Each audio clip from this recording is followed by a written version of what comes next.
Bonjour et bienvenue. Tu as écrit ta production écrite, mais tu n'as pas encore atteint le nombre de mots demandés. C'est-à-dire que le nombre de mots n'est pas suffisant.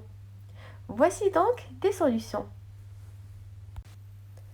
Tu peux premièrement enrichir les verbes par les adverbes de manière. L'adverbe de manière rend la phrase plus longue et plus intéressante.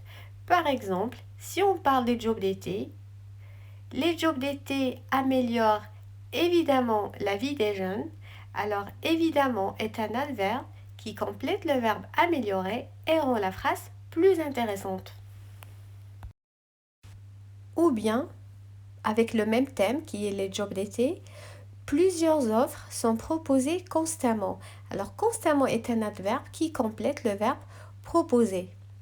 Il suffit de choisir l'adverbe qui est convenable à ton verbe et voici ta phrase est plus longue et plus intéressante.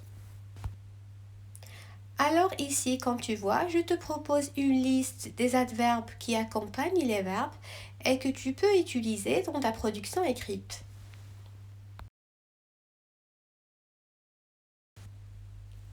Maintenant, voici la deuxième solution.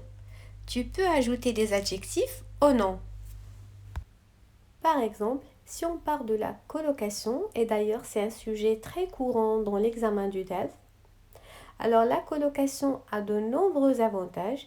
L'adjectif nombreux décrit le nom avantage et rend la phrase plus longue. Il suffit juste de faire attention à l'accord adjectif et nom.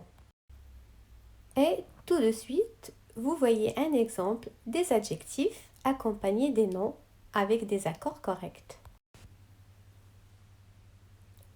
Et puis la troisième solution, les expressions de temps et de lieu.